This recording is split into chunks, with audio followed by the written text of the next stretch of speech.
महर्षि, आपने एक कथा में ऋषि जी की कथा बताई। उनको भी सूली की सजा मिली थी। चाहे कोई भी हो, महात्मा ही क्यों ना हो, मृत्यु लोक में कर्मों का फल तो भोगना ही पड़ता है। लेकिन महाराज जी ये भी कहते हैं कि राधा नाम लेने से सब हिसाब किताब वाला रजिस्टर फट जाता है। आप गौर से नहीं सुना होगा, अगर सुनते तो प्रश्न नहीं आता। जब हम नाम जप करते हैं तो सबसे पहले नाम संचित कर्म को भस्म करता है, जिसे हम कई बार गोदाम कहकर, कर्मों का गोदाम, क्योंकि शास्त्रीय भाषा न समझ पावे तो उसको अपनी सहज भाषा में संचित कर्म कहते हैं। जो हम करोड़ों असंख्यों जन्मों में पाप पुण्य किए, उसका एक गोदाम है हमारा भगवान के हिसाब में, वो सब जमा है। जब हम भगवान का आश्रय लेते हैं, नाम जब शुरू करते हैं, तो उसको नष्ट किया जाता है पहले। अब समय लगता है, हर पेज डिलीट की हो रहा है तुम्हारा, जितना नाम चल रहा है। ये जो शरीर बना है, भजन तो हम आज शुरू किया है इसी शरीर में आके ना, लेकिन जब शरीर बनाया गया था तब दो कर्मों से इसे बनाया गया है, पाप और पुण्य दोनों से मिश्रित। हमारे कुछ पाप ले लिए गए और कुछ पुण्य ले लिया गया, और उससे मेरे मानव देह की रचना ये की गई कि जिससे ये अब भजन करके ये सब मिटा दे और भगवत प्राप्त हो जाए। अब इस शरीर में जो पाप कर्म अपना प्रभाव दिखाएंगे, रोग रूप में एक्सीडेंट हो जाएगा, हाथ टूट गया, पैर टूट गया। साधु है, भजन करता है, उसको ये कष्ट भोगने पड़ेंगे क्योंकि प्रारब्ध बन चुका है। भजन हम आज कर रहे हैं, अब ये आज का भजन संचित को भस्म करेगा। वहां रजिस्टर को, ये रजिस्टर से निकला हुआ है, ये रजिस्टर नहीं है, ये तो भोग में आ चुका है। अब वो आएगा, भजन का फल होगा कि भोगने की सामर्थ्य मिलेगी, आप उबोगे नहीं। और पूर्व संचित को भस्म कर दिया। अब नए जो कर्म हमारे हो रहे, नई फसल हो रही, ये बहुत बढ़िया हो रहे हैं। हम नाम जप कर रहे हैं, बुरे आचरण नहीं कर रहे, और इसे भगवान को समर्पित कर रहे हैं। ये निष्फल, मतलब मुझे बांधेगा नहीं, मुझे दंड नहीं देगा, भगवान को समर्पित, वो भस्म। ये जो भोग है ये निष्प्रभावित, जैसे संसारी आदमी विकल हो जाता है रोग आदि में, कष्ट आदि में, ऐसा भक्त विकल नहीं होता। बड़े बड़े संतों के जीवन में देखो बड़ी बड़ी विपत्तियां आई हैं शरीर की, तो भस्म नाम कर दिया संचित को। नाम ने जो आगे का है वो लिखा ही नहीं जाएगा, पीछे का लिखा भस्म हो गया, पर जो लिखा पढ़ी के बाहर आ गया है, इसको भोग ले। कोई अभी कोई कर्म गलत हो गया है, हाँ ये भस्म हो जाएगा। हाँ अभी भस्म हो जाएगा। जहाँ आप भजन करोगे तो जलोगे। ये जो बना था तो इसका प्रारब्ध भोग था, अब इसका प्रारब्ध भोग भोगना होगा। अगर हम भजन का प्रयोग इस प्रारब्ध के मिटाने में करेंगे तो हम मृत्यु पर विजय नहीं प्राप्त कर पाएंगे। हमको सबसे बड़े पहलवान को पछाड़ना है मृत्यु। ये बहुत छोटे छोटे पहलवान हैं सृष्टि के, काम क्रोध लोभ मोह मद मत्सर, ये छोटे हैं, मृत्यु से बढ़कर नहीं है। ये तो भोगों में गिराते हैं, वो बार बार मुझे हर बार मार रही मृत्यु। इस बार मृत्यु पर विजय प्राप्त करने के लिए, हमारे जीवन मुक्त होने के लिए हम नाम जप करते हैं और भगवान को अर्पित करते हैं और शरीर के प्रारब्ध को भोग लेते हैं। आगे अच्छे कर्म करते हैं, पीछे सब भस्म हो गए। आगे वाली फसल अब हमको दंड नहीं देगी क्योंकि वो भगवान को समर्पित है। हम जीवन मुक्त हो जाएंगे, हम भगवान को प्राप्त हो जाएंगे, हमारा आवागमन का चक्र छूट जाएगा। समझ पा रहे हो ना? हाँ, इसलिए विचलित मत होना कि आज से भजन शुरू किया तो पता नहीं प्रारब्ध लागू है कि नहीं। जैसे आप किसी के पास गए और किसी ने आपको कुछ जंतर दे दिया, कुछ ऐसा दे दिया और आपका काम बन गया, वो जंतुर से नहीं बना है, वो आपका पूर्व का जो पुण्य विधान था उसी ठीक समय लागू हो गया और वो तुक्का जम गया। ऐसा हुआ भी था। हाँ, तो आप डाली है ना तो अरे इसे कुछ नहीं होता। नहीं, दुकान वाला बच्चा सब रोग से रहित हो जाएगा, सब संशय जिससे तुम खरीद के लाए हो ना, उसके पास ऐसी लाखों, फिर वो तो बहुत बड़ा पूरा त्रिभुवन का हो जाएगा सुखी। ये तुक्का होता है। किसी ने कह दिया जब तुम्हारा काम बन जाएगा और प्रारब्ध का तुक्का लग गया और वो काम बन गया। अब आप फूले नहीं समा रहे हो, पक्का साल 2 साल कोई मंत्र जप ले तो छोटी मोटी सिद्धि आ जाती है, जीवन हो गया है। बड़े बड़े सिद्ध महापुरुषों से सत्संग, गंगा के किनारे बड़ी साधन, उन सब बात, ये सब तुम हमारे कर्म को मिटा सको इतनी सामर्थ्य नहीं है। वो केवल एक परमात्मा ऐसी सामर्थ्य रखता है। कभी कभी तुक्का लग जाता है। एक तुक्का, एक गांव में ठाकुर जमींदार थे, उन्होंने बहुत पूजन करवाया, नारियल फोड़वाया और जमीन से वो पानी निकालने के लिए मशीन असफल रहे। उनका लड़का आर्मी में था, वो आया, उनका बाबा तुम काहे कि बेकार के चक्कर में पड़े हो, शराब पी और जूता मारा, बोले आंख खोदो, पानी निकल आया। अब वो श्रद्धा उसकी खत्म ना, अब इसको आप क्या कहेंगे कि जूते के ठोकर से इतनी दम बंदे में कि निकल आया?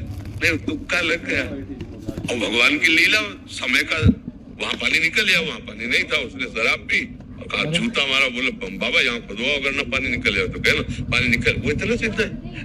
समझिए गलत। हमें कई बार हम धोखे में हो जाते हैं, समझ नहीं पाते हमारा शुभ और अशुभ कर्म। देखो, हम बार बार इसलिए समझाते हैं कि आप लोगों का ज्ञान प्रकाशित हो जाए।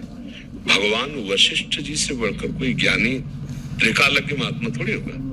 भगवान वशिष्ठ, सदानंद जी, जनक जी के बढ़िया जोग लगन कुंडली पत्रिका विचारी गई सिया राम जी की।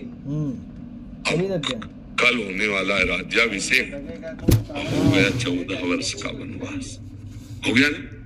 ऐसी सुकुमारी जुगल जोरी सिया राम जी को नंगे पैर विशेष उदासी 14 वर्ष भगवान को वनवास। अब आप क्या विचार, क्या पंडिताई में कुछ कमी रह गई थी क्या? कुंडली विचारने में कमी रह गई थी क्या? भैया, भगवान अवतार होकर ये लीला दिखाते हैं कि दुख सुख को भोगना पड़ता है। जिनका नाम जप करके जीवन मुक्त हुआ जाता है, वो भगवान जहाँ पैदा हो रहे, वो बंधन युक्त जगह। ये सब लीलाएं विचार करनी चाहिए, विचार करनी चाहिए। भगवान वहां जन्म लेते हैं, छुप करके उनको नंद बाबा यशोदा के यहाँ पहुंचाया जाता है, समय पर वो फिर कंस का वध करते हैं। ये सब क्या लीला है उनकी। हम सत्य पर विश्वास करें, भगवान का नाम जप करें, और ये जरूर विश्वास करें कि जो हम कर रहे हैं वही हमें भोगना पड़ेगा। कोई ऐसा नहीं कि हम पाप कर्म करें, हमारा काम बन जाए। त्रिकालज्ञ ऋषि भगवान वशिष्ठ जी कह रहे, सुनो भरत भावी प्रबल, बिलख कहो मुनिनाथ, हान लाभ जीवन मरण जस अपजस विद्या। दशरथ जी पधारे थे तो वशिष्ठ जी की ताकत थी जिला सकते हैं, क्योंकि भगवान का वो स्वरूप बोध महापुरुष है, वो ऐसा लेकिन नहीं किया। वो अपनी ताकत से कैकेयी जी की बुद्धि को बदल सकते थे, नहीं किया। भगवान का विधान है। हर कष्ट को अयोध्या वासियों ने 14 वर्ष तक सहा। वो प्रेमी जन जानते हैं कि ऐसे प्राण प्रीतम प्रभु के वियोग में कैसे अयोध्यावासी जिए 14 वर्ष तक। माँ कौशल्या जी कैसे जी, वैधव्य कोश और राम जी के वियोग को एक एक साथ भयानक दो दुख, पति का चक्रवर्ती सम्राट महाराज दशरथ जी का अंतर्ध्यान हो जाना, राम जी का वनवास जाना, इन बातों पर विचार करना चाहिए कि जिनके तप के बल से ऐसा बोल रहे, वो लीला जब यहाँ करते हैं, इसका मतलब है कि हम अपने कर्मों को भोगने को तैयार रहे। कोई आशीर्वाद, कोई ये सब कर्म नहीं मिटा सकता, वो केवल भगवान मिटाते हैं। संतों के आज तक जहां भी जो सच्चे महापुरुष हुए, आप देखना, नाम जप करो, सत्कर्म करो, अनुष्ठान करो, ये सब है। हम तुम्हें ये जादू टोना ये सब जो भगवत प्राप्त महात्मा हुए हमने आज तक कभी नहीं देखा। हम जो कह रहे हैं बात अंदर से समझो। आप खूब नाम जप करो, अच्छे आचरण करो, आशीर्वाद मांगने की जरूरत नहीं, आशीर्वाद आपको पहले से ही भगवान ने दे दिया है।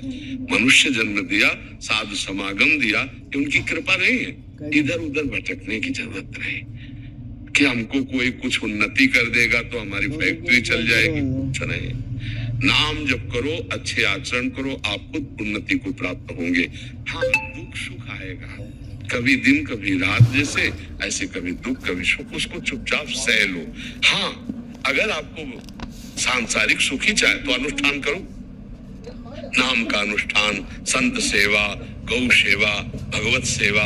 समाज जो ऐसी स्थिति में है कि वो दवाई नहीं, आप मेहनत करो, पैसा कमाओ, सेवा करो, देखो आपका धर्म आपको उन्नतिशील बना देगा।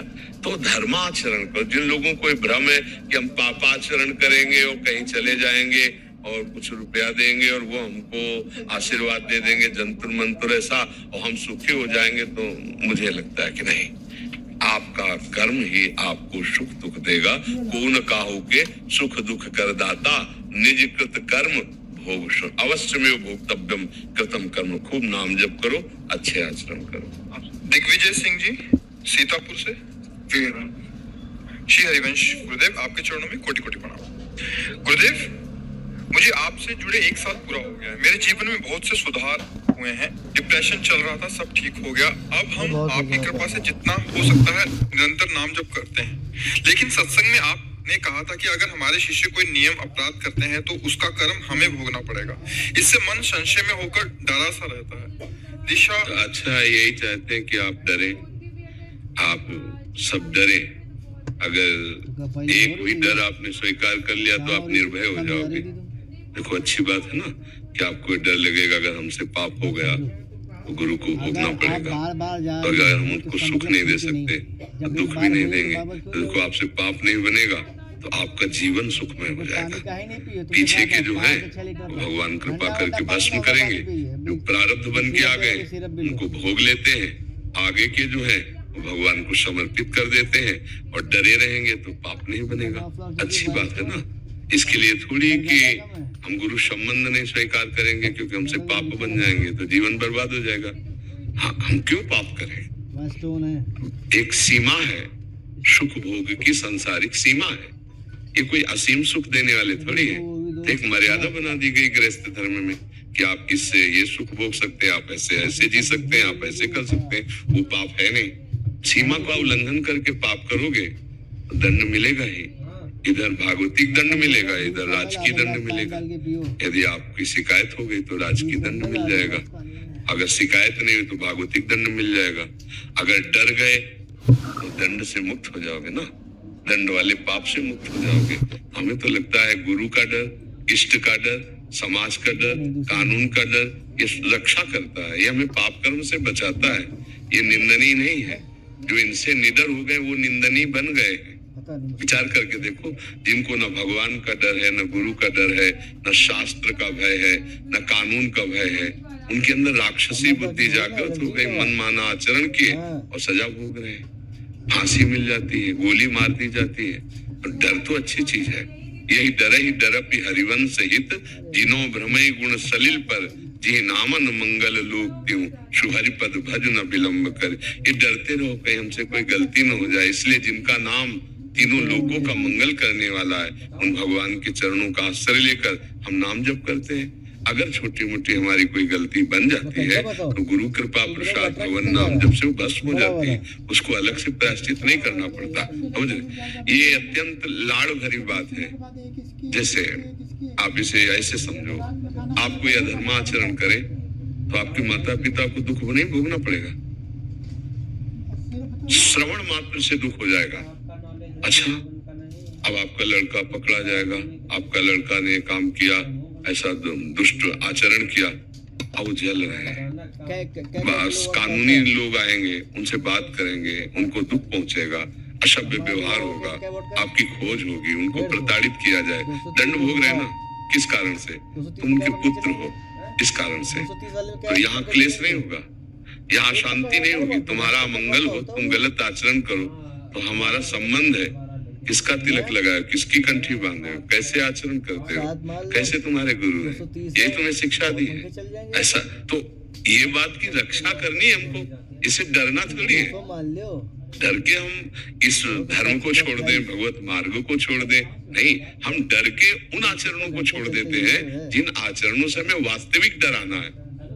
इसे गुरुजनों का डर ना हो तो मनमानी होना शुरू हो जाए, लेकिन डर है कि जाते ही एक्सरा हो जाएगा, कोई गलती हुई दंड विधान हो जाएगा, सभा में खड़े करके दंड दे देंगे। अब बिल्कुल मन डर गया तो सही आचरण में मन का डरना जरूरी है। कि मन का डर खत्म हो रहा है समाज में, बच्चों में, जवानों में। तो देखो कैसी बातें हो रही, गंदे आचरणों में उतरते चले जा रहे हैं, ऐसे ऐसे व्यसन गंदे कर रहे हैं। उनका जीवन नष्ट होता चला जा रहा है।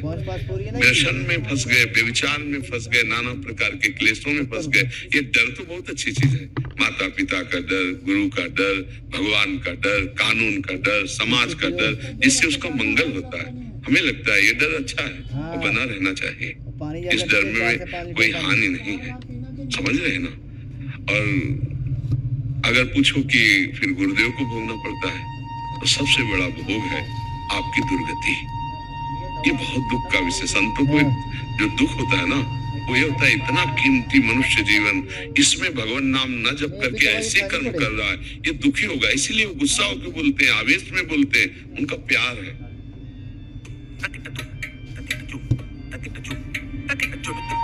जन जन की आंखों के सपने लेके चले, उम्मीदों को देखो कैसे नए पंख लगे, तीन रंग में रंगा तिरंगा। समाज के लिए स्वाभाविक प्यार संतों के हृदय में होता है। जैसे माँ का चाहे 100 बच्चे हो तो उसका प्यार बराबर 100 में होगा, ऐसे ही संतों का हृदय उदार चरिता नाम वसुधैव कुटुंबकम, पूरा